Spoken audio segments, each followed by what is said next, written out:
Buat kamu yang berencana tinggal di Jepang untuk waktu yang cukup lama, baik untuk kerja, sekolah, magang, atau menikah, salah satu benda paling penting yang akan kamu miliki adalah resident card. Banyak orang menyebutnya sebagai kartu identitas orang asing di Jepang. Namun, sebenarnya fungsi resident card jauh lebih besar daripada sekedar kartu identitas biasa.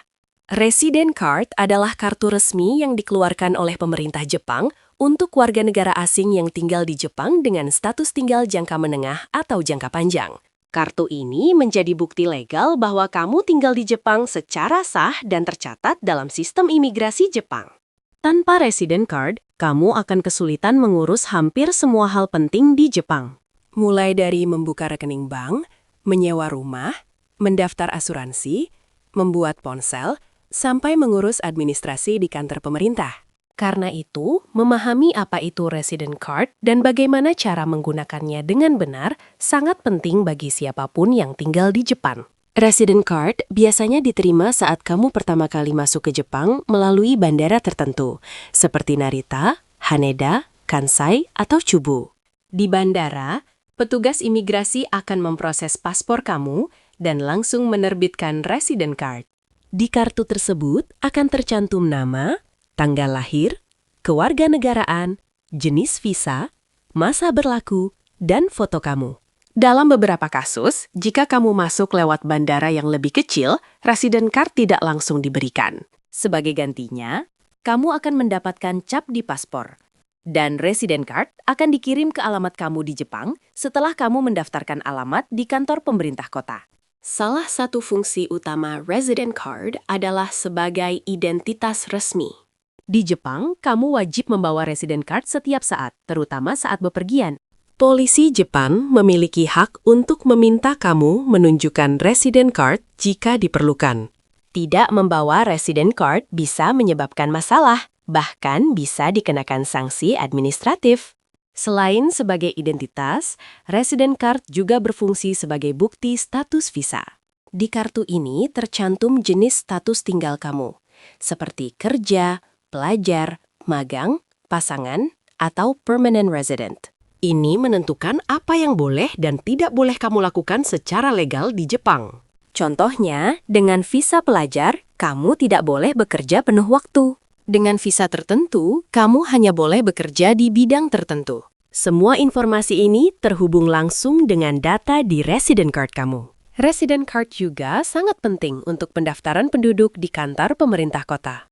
Saat kamu melaporkan alamat, data di resident card akan digunakan untuk mencatat kamu dalam sistem penduduk. Tanpa resident card, kamu tidak bisa terdaftar sebagai penduduk resmi. Fungsi penting lainnya adalah untuk urusan perbankan. Hampir semua bank di Jepang akan meminta resident card saat kamu membuka rekening. Kartu ini digunakan untuk memverifikasi identitas, status tinggal, dan alamat kamu.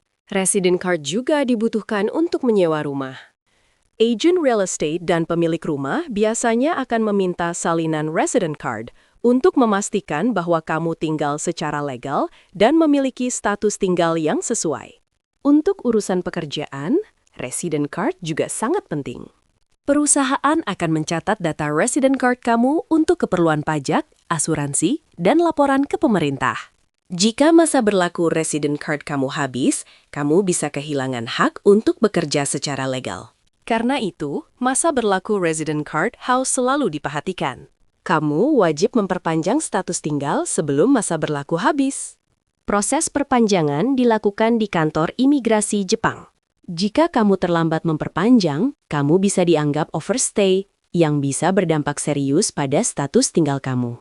Selain masa berlaku, kamu juga wajib melaporkan perubahan penting yang berkaitan dengan resident card.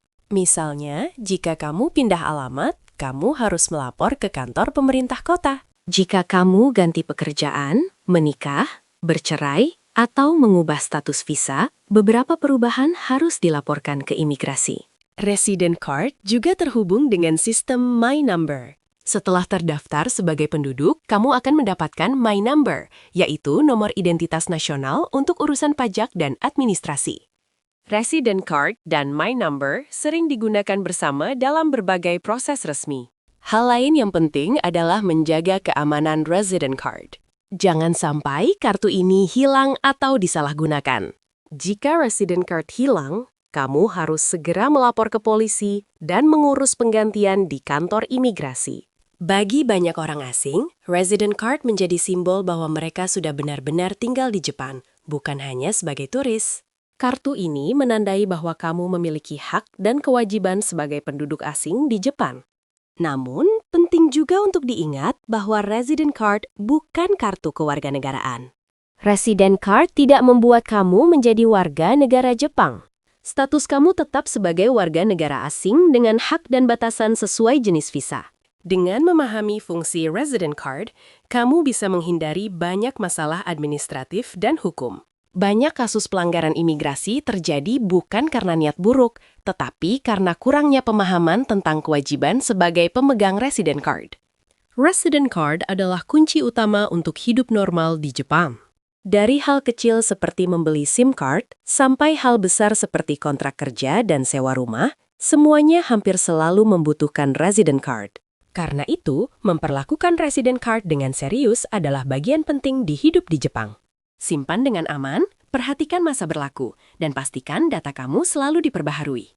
Dengan pemahaman yang benar, resident card bukan lagi sesuatu yang membingungkan, tetapi menjadi alat yang memudahkan hidup kamu sebagai penduduk asing di Jepang. Semoga narasi ini membantu kamu memahami apa itu resident card, mengapa sangat penting, dan bagaimana perannya dalam kehidupan sehari-hari di Jepang, sehingga kamu bisa lebih siap dan lebih tenang dalam menjalani hidup di Jepang.